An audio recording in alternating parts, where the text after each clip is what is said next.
السلام علیکم dear viewers اور عزیز اتباع کرام.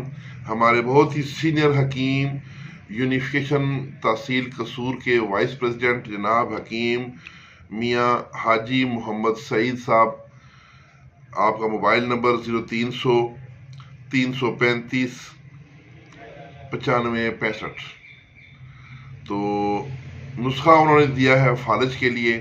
نسخہ بہت ہی زبردست اکثیر ہے. اس کو آرام سے سنیں اور اس کو نوٹ کریں، کیونکہ بعد میں کئی لوگ کہتے ہیں جی نسخے کا لنک بھیج دیں، ہم سے وہ نسخہ گم ہو گیا، مل نہیں رہا.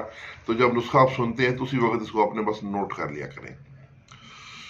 تو یہ ہے فالج کے لیے اور پٹھوں کی کمزوری کے لیے نہایت ہی مجرب اور کئی دفعہ کا آزمودہ ہے. الحمدللہ رزلٹ اس کا بہت ہی اچھا ہے، تقریباً 99% اس کا رزلٹ ہے. تو نسخہ کچھ یوں ہے کہ 1 کلو ہرمل لینی ہے. ہرمل کو پیس لینا ہے. پیسنے کے بعد 36 انڈے، 3 درجن دیسی انڈے جو پیور خالص دیسی انڈے ہوں، وہ کچے انڈے ان کو توڑنا ہے، ان کی سفیدیاں نکال لیں. اور جو زردیاں ہیں وہ 36 عدد ہوں گی، وہ زردیاں ہرمل میں ڈال کے خوب ان کو گوندھ لیں. ہرمل کے اندر اس کو جیسے آٹا گوندھتے اس طرح گوندھ لیں. اور اس کے بعد جب یہ اچھی طرح پیڑا بن جائے، یکجان ہو جائے، تو اس آٹے کی طرح جب یہ سخت پیڑا بن جائے تو اس میں 5 سے 6 تولہ شنگرف کی مطلب رکھ دیں. 2-3 ڈلیاں ہوں 2-2 تولے کی تب بھی ٹھیک ہے. تو اس میں تھوڑے فاصلے پہ اس کے اندر رکھ دیں اور وہ پیڑا اوپر سے بند کر دیں تاکہ چاروں طرف سے اس کے وہ پیڑا اس کے اوپر آ جائے.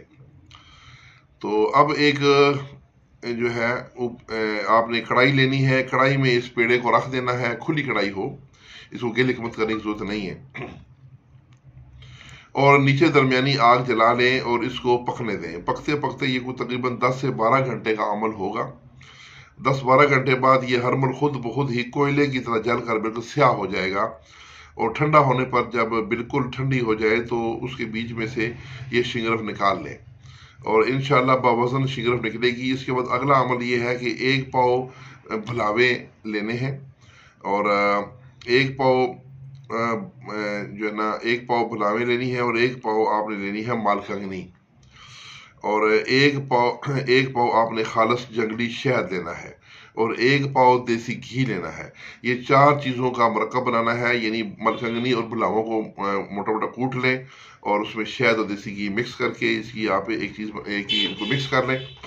اور اس کے بعد ایسا کرنا ہے کہ تھوڑا تھوڑا کوٹ کر، اچھا اب ایک کڑاہی میں ایسا کرنا ہے کہ شنگرف نیچے رکھیں اور اس کے اوپر جو ہے نا یہ چاروں چیزیں جو ہیں یہ ڈال دیں، دیسی گھی، شہد اور وہ سفوف وغیرہ.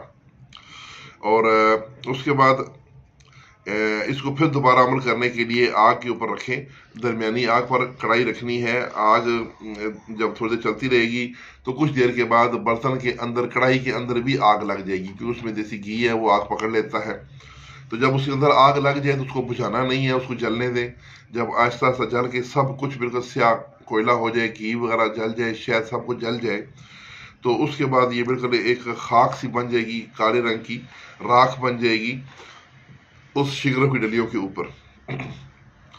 تو جب یہ ٹھنڈا ہو جائے تو اس راکھ میں سے شنگرف نکال لیں. انشاءاللہ شنگرف باوزن نکلے گی. اس کو نکال کے خوب اچھی طرح 3 گھنٹے اس کی کھرلائی کر لیں اور اس کے بعد اس کو کسی شیشی میں محفوظ کر لیں. یہ شنگرف جو ہے یہ قابل استعمال ہوگی. اس کی مقدار خوراک ہے 2 چاول ہمراہ دودھ گھی اس کے بعد ساتھ دیں. اور یہ 2 چاول ایک دن میں خوراک ہے. 2 چاول دینے ہیں، خواہ شام کو دیں یا خواہ صبح دیں، اور یا کسی بھی ٹائم دے سکتے ہیں. تو ہمراہ دودھ گھی کے ساتھ دینا ہے. فالج والے کو اور پٹھوں والے مریض کو بھی انشاءاللہ اللہ کے فضل و کرم سے چند خوراکوں میں مریض اللہ کے فضل و کرم سے صحت یاب ہو جائے گا. تو یہ تھا نسخہ جناب حکیم حاجی میاں محمد سعید صاحب فرام قصور کا. اس کے ساتھ ہی اجازت، والسلام.